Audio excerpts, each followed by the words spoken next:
नमस्ते विद्यार्थी मित्रांनो, मी प्रवीण शहा, उमाबाई श्राविका विद्यालय सोलापूर.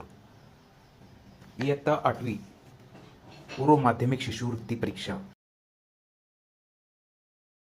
यासाठी बुद्धिमत्ता चाचणी यातील प्रकरण पहिले आणि प्रकरण दुसरे यावर आधारित व्हिडिओच्या माध्यमातून आपल्याला मी आकलन आणि वर्गीकरण हे दोन घटक सांगणार आहे आणि ते व्यवस्थित सर्वांनी ऐकावे.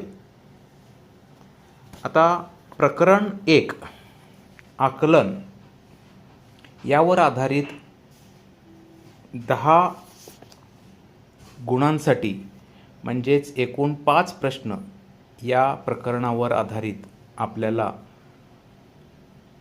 भारांश असणार आहे. आता याची संकल्पना समजून घेऊया. आकलन म्हणजे काय? आपल्या सभोवताली किंवा परिसरामध्ये आपली इंद्रिये सतत काही ना काही अनुभव घेत असतात.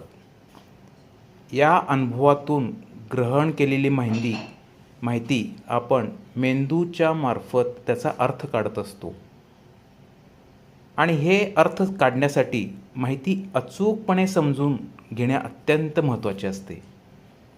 समजून घेण्याची ही जी क्रिया आहे त्यालाच आपण आकलन असे म्हणतो. आकलन करण्यात चूक झाली तर त्याचा निष्कर्ष चुकीचा होऊ शकतो किंवा त्याचे निर्णयही चुकतात.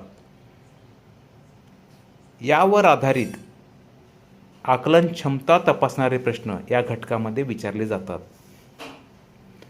प्रश्नात दिलेल्या माहितीचे व सूचनेचे आकलन करून योग्य कृती करून विद्यार्थ्याने उत्तरापर्यंत पोहोचणे अपेक्षित असते. यामधला पहिला घटक आहे सूचना पालन. यामध्ये कोणकोणते प्रकारचे प्रश्न विचारले जातात बरं? तर त्या प्रश्नामध्ये दिलेले अट पाळून अक्षरे किंवा अंक या मालिकेतील ठराविक गट शोधायचा असतो किंवा एखाद्या शब्दातील ठराविक अक्षराचे स्थान शोधायचे असते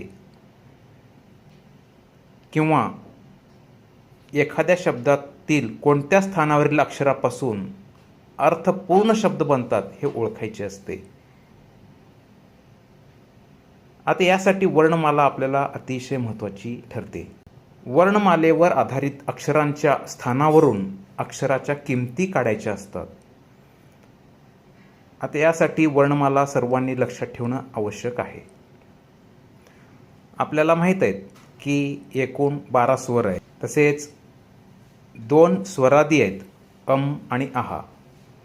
तसेच क ख ग घ न च छ ज झ न ट ठ ड ढ न त थ द ध न प फ ब भ म य र ल व श श स ह ळ हे 34 व्यंजने आहेत आणि त्यामध्ये 2 संयुक्त व्यंजने आहेत. त्यांना आपण छ किंवा ज्ञ असे म्हणूया.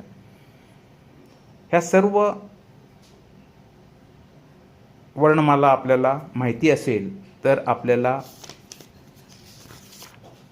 पुढील स्वाध्याय पॉईंट 1 मधील प्रश्न सोडवता येतील आणि प्रश्नानुसार आपण त्या वर्णमालेतील कोणकोणती गोष्टी आवश्यक ठरतात ते आपण प्रश्न क्रमांकानुसार समजून घेऊया.